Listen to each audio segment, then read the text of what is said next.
Selected question बताने वाले हैं मटेरियल साइंस सब्जेक्ट का। तो अगर आप लोग भी SBTE Bihar polytechnic third semester mechanical branch के स्टूडेंट हैं तो आप लोग इस वीडियो को अंत तक देखने का प्रयास कीजिएगा ताकि आप सभी को मालूम चल सके कि जो अगला पेपर आप लोग का है मटेरियल साइंस उसमें कौन कौन से क्वेश्चंस पूछेंगे। क्योंकि इसके पहले हम वीडियो बनाए हुए थे बेसिक मैकेनिकल इंजीनियरिंग का, तो लगभग में 10 में से 8 क्वेश्चन सेम टू सेम वहीं पूछ दिया गया था। तो आप लोग के द्वारा सबसे ज़्यादा कमेंट किया गया था कि सर जैसे आप हम लोग का बेसिक मैकेनिकल इंजीनियरिंग का क्वेश्चन सेट किए थे वैसे ही बता दीजिए मटेरियल साइंस में कि आखिर कौन कौन से क्वेश्चन पूछे जाएंगे अब की बार। तो चलिए देख लेते हैं PYQ क्वेश्चन को कंपेयर करके अब की बार आखिर कौन कौन से क्वेश्चंस पूछे जाएंगे। तो इस वीडियो को आगे कंटिन्यू करने से पहले आप सभी लोगों से एक छोटी सी रिक्वेस्ट है। अगर आप सभी के अपने YouTube चैनल डिप्लोमा क्लासेस पर नए हैं तो इसे सब्सक्राइब जरूर कर लीजिएगा ताकि ऐसे ही इंफॉर्मेटिव वीडियो आप सभी के पास जाते रहे। और जैसा कि आप सभी को मालूम होगा और मालूम नहीं होगा तो आप सभी को बता देते हैं कि डिप्लोमा क्लासेस यानी आप सभी का अपना YouTube चैनल है और यहाँ पे जितने भी सेमेस्टर है, सेमेस्टर 1 से लेकर के 6 तक जितने भी क्वेश्चन पेपर है सभी को यहाँ पर प्रोवाइड। और आप लोग से एक बात बोलना चाहेंगे, देखिए आप लोग वीडियो को देख लेते हैं, ना ही लाइक करते हैं, ना ही सब्सक्राइब करते हैं और ना ही शेयर करते हैं। आपको एक लाइक, एक सब्सक्राइब और एक शेयर से कुछ नहीं होगा, लेकिन हम बहुत ज़्यादा मोटिवेट हो जाते हैं। आप लोग के लिए हम इतना मेहनत करते हैं, उसके बाद भी ना ही आप लोग लाइक करते हैं, ना ही आप लोग सब्सक्राइब करते हैं और ना ही आप लोग शेयर करते हैं। तो जितने भी स्टूडेंट इस वीडियो को देख रहे हैं आप लोग से रिक्वेस्ट है एक लाइक, एक शेयर और एक सब्सक्राइब सब लोग कर दीजिएगा ताकि हम मोटिवेट हो जाए और आप लोग के लिए जितने भी पेपर है सबका जो सिलेक्टेड क्वेश्चन है उसको अपलोड कर दे। और एक और आप सभी को बात बता दे, जो हम आप सभी को क्वेश्चंस बताए थे बेसिक मैकेनिकल इंजीनियरिंग का, उसको जो भी लोग देखे होंगे उनका आराम से 50+ नंबर आ जाएगा।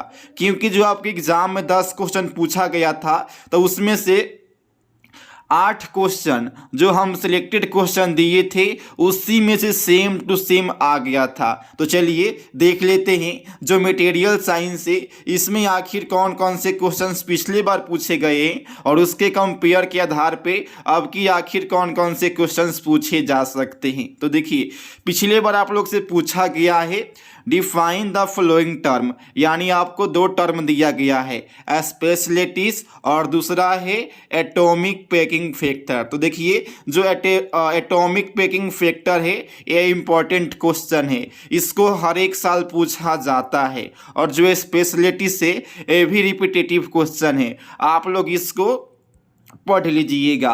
दूसरा क्वेश्चन है, तो देखिए पिछले बार मैचिंग करने के लिए दे दिया गया है, लेकिन अब की बार आप लोग से बोलेगा FCC, BCC और HCP तीनों का थ्योरी लिखिए, इसका फिगर ड्रॉ कीजिए, ठीक है। और इसके साथ साथ इसके यूनिट सेल कितने होते हैं उसके बारे में लिखिए। पिछला बार आप लोग से बोला गया था मिलान करने के लिए, लेकिन अब की बार आपसे बोला जाएगा कि जो आपका FCC है, HCP है, BCC है, तीनों का फिगर ड्रॉ करना होगा और उसका यूनिट सेल के बारे में आप सभी को लिखना होगा। तो आप लोग उसको याद कर लीजिएगा। देखिए तीसरा क्वेश्चन है, पिछले बार आपसे पूछा गया है list the 4 application of wrought iron. तो देखिए रॉट आयरन इंपॉर्टेंट है, लेकिन पिछली बार रॉट आयरन पूछ दिया गया है, तो अब की बार मैक्सिमम चांसेस है कि आप लोग के एग्जाम में कास्ट आयरन पूछे। तो आप लोग कास्ट आयरन को बहुत अच्छे से पढ़ लीजिएगा। कास्ट आयरन में कितना कार्बन होता है, उसका प्रॉपर्टीज क्या है, उसका एप्लीकेशन क्या है। इसके साथ साथ आप लोग ये भी देख लीजिएगा कि कास्ट आयरन का कितना टाइप होता है। ये आपको हम बिल्कुल गारंटी के साथ बोल सकते हैं कि कास्ट आयरन अब की बार आपके एग्जाम में पूछेगा ही। अगला क्वेश्चन है write the composition, property and uses of magnet steel. तो देखिए आप लोग से पिछले बार मैग्नेट स्टील के बारे में पूछा गया है, तो ये भी रिपीटेटिव क्वेश्चन है, लेकिन अब की बार आप लोग स्टेनलेस स्टील के बारे में पढ़ लीजिएगा। स्टेनलेस स्टील आखिर किसका किसका कंपोजिशन होता है, उसका एप्लीकेशन क्या है, उसका प्रॉपर्टी क्या है, और आखिर हम लोग जो स्टेनलेस स्टील है उसका उपयोग क्यों करते हैं, आप लोग उसको देख लीजिएगा। स्टेनलेस स्टील अब की बार आपके एग्जाम में पूछा जाएगा। अगला क्वेश्चन है write the composition of alloy nichrome, और आप लोग यहाँ पर देख सकते हैं। तो अब की बार आप लोग से पूछ देगा कि जो आपका ब्रास से और ब्रोंज है, ब्रास और ब्रोंज दोनों का जो कंपोजिशन ऑफ एलॉय मेटल है उसको लिखिए, उसका एप्लीकेशन क्या है, उसका प्रॉपर्टी क्या है। तो आप लोग ब्रास और ब्रोंज दोनों को अच्छे से पढ़ लीजिएगा ताकि आप लोग अपने एग्जाम में अच्छे से लिख सके। पिछले बार पूछा गया है make a list property and use of aluminium. तो देखिए जो एल्युमिनियम है रिपीटेटिव क्वेश्चन है, इसको हर एक साल पूछा जाता है, तो आप लोग इसको अच्छे से पढ़ लीजिएगा। अगला क्वेश्चन है differentiate between fatigue and creep at least 4 difference. तो जो फटीग है और क्रीप है ये भी आपका रिपीटेटिव क्वेश्चन है, इसको हर एक साल पूछा जाता है। अगला क्वेश्चन है एक्सप्लेन लिक्विड पेनिट्रेट टेस्ट। तो देखिए आप लोग एक टॉपिक पढ़े होंगे एनडीटी यानी नॉन डिस्ट्रक्टिव टेस्टिंग और डीटी डिस्ट्रक्टिव टेस्टिंग, तो उसी का एक मतलब टाइप है लिक्विड पेनिट्रेट टेस्ट मेथड। तो आप लोग इसको पढ़ लीजिएगा, ये भी रिपीटेटिव क्वेश्चन है। इसके साथ साथ आप लोग इसको भी पढ़ लीजिएगा कि डीटी यानी डिस्ट्रक्टिव टेस्टिंग और नॉन डिस्ट्रक्टिव जो टेस्टिंग होता है इसमें डिफरेंस क्या होता है। अब की बार आपके एग्जाम में डिफरेंस बिल्कुल पूछेगा और आप सभी को उसको बहुत अच्छे से लिख करके आना होगा, क्योंकि डीटी और एनडीटी आप लोग के एग्जाम के लिए मोस्ट इम्पॉर्टेंट क्वेश्चन है। अगला क्वेश्चन है list the factor affecting the corrosion explain any one them in belief. तो देखिए जो क्रोजन है आप लोग इसको पढ़ लीजिएगा, टाइप ऑफ क्रोजन को पढ़ लीजिएगा, इसके साथ साथ इसका एक टाइप है इलेक्ट्रोप्लेटिंग। तो आप लोग इलेक्ट्रोप्लेटिंग को पढ़ लीजिएगा, इलेक्ट्रोप्लेटिंग आपके एग्जाम में बिल्कुल पूछा जाएगा। आप लोग से एक बात बोलना चाहेंगे, हम ऐसे ही नहीं बोल रहे हैं, हमारे पास मैकेनिकल ब्रांच में 7 साल का एक्सपीरियंस है। हम मैकेनिकल ब्रांच से 2017 से ही जुड़े हुए हैं और ये है 2024। इसीलिए जैसे पिछले बार आप लोगों को क्वेश्चन दिए थे और सेम टू सेम वैसा ही क्वेश्चन आया था, तो अब की बार भी आप लोग बिलीव कीजिए, जितना बता रहे हैं आप लोग उतना पढ़ के जाइए, आपका एग्जाम बहुत अच्छा से जाएगा।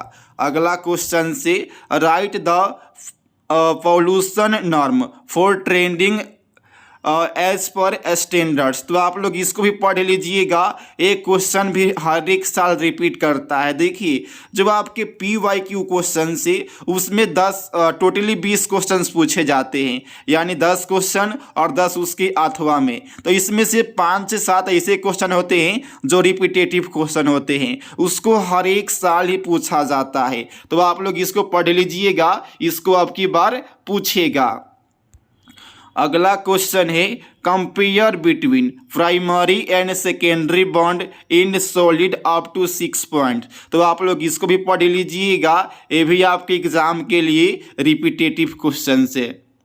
अगला क्वेश्चन है calculate the atomic packing friction. तो पिछले बार पूछा गया है BCC यानी बॉडी सेंटर्ड क्यूबिक सेंटर, उसके बाद पूछा गया है फेस सेंटर्ड क्यूबिक सेंटर। तो आप लोग इसमें डिफरेंस भी पढ़ लीजिएगा, जो इसका एटॉमिक पैकिंग फ्रिक्शन इसको भी पढ़ लीजिएगा। इसके साथ साथ आप लोग HCP के बारे में भी पढ़ लीजिएगा, क्योंकि पिछली बार BCC FCC के बारे में पूछा गया है, तो अब की बार चांस बनता है HCP के बारे में पूछा जाए।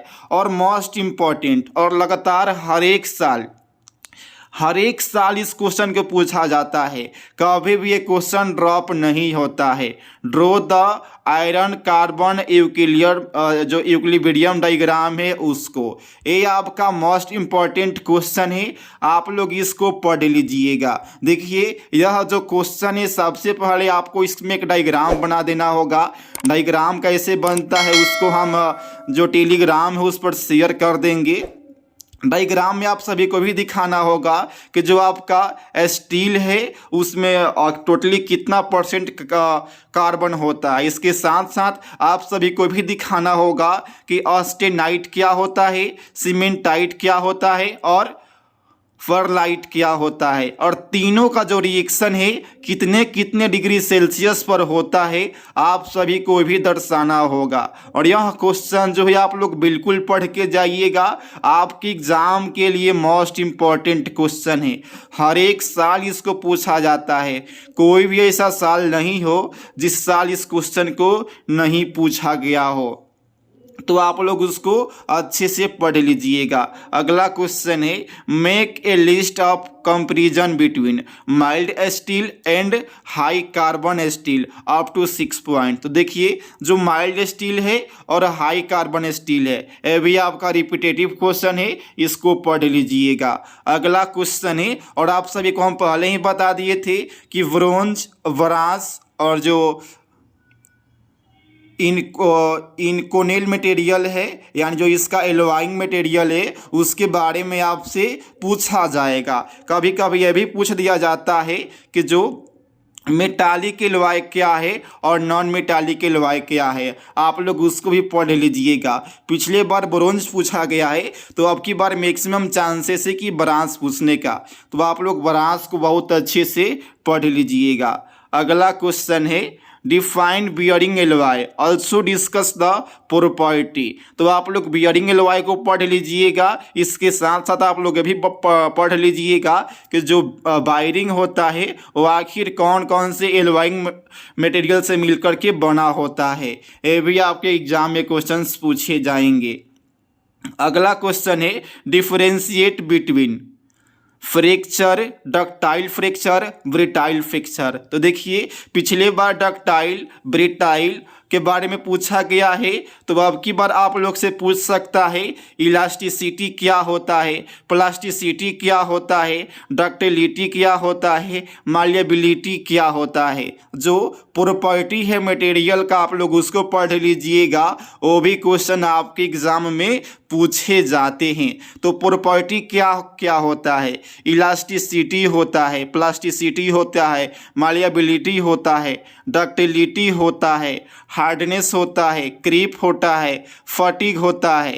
ये क्या क्या है, जैसे कि मान लीजिए कोई इलास्टिक मटेरियल है तो किसी बॉडी पे आप फोर्स लगाते हैं तो उसका जो शेप और साइज है दोनों चेंज हो जाएगा, लेकिन जैसे आप लोग उस फोर्स को हटा देते हैं तो बॉडी फिर अपने शेप में चला जाएगा, तो इसी को बोलते हैं इलास्टिसिटी। अगर आप लोग इस पर फोर्स लगाए और उसके बाद जब इस पर से आप लोग फोर्स को हटा दिए लेकिन अपना शेप नहीं चेंज किया तो ये इसको हम बोल देंगे प्लास्टिसिटी। जो आपका डक्टिलिटी है, मतलब कोई अगर क्या बोलते हैं, कोई मेटल है, जब आप लोग इसको वायर के रूप में खींच देंगे तो इसको हम लोग बोलेंगे डक्टिलिटी। अगर कोई आपका रॉ मटेरियल चाहे कुछ भी हो उसको अगर आप लोग सीट के रूप में कन्वर्ट कर देते हैं तो उसको हम लोग बोलते हैं मालिएबिलिटी। इसके साथ साथ जो टॉपनेस है आप लोग उसको भी पढ़ लीजिएगा। टोटल 10 है मैकेनिकल प्रॉपर्टी, आप लोग इसको पढ़ लीजिएगा। 10 में से कम 4 से 5 क्वेश्चन आपके एग्जाम में पूछे ही जाएंगे, ठीक है। अगला क्वेश्चन है, और इसको तो हम पहले ही बता चुके हैं कि डिस्ट्रक्टिव टेस्टिंग और जो नॉन डिस्ट्रक्टिव टेस्टिंग है आप लोग उसको भी पढ़ लीजिएगा।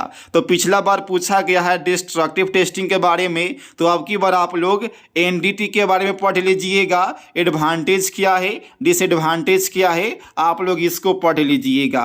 अगला क्वेश्चन है explain thin film coating difference between PVD CVD. तो ये भी रिपीटेटिव क्वेश्चन है, आप लोग इसको पढ़ लीजिएगा।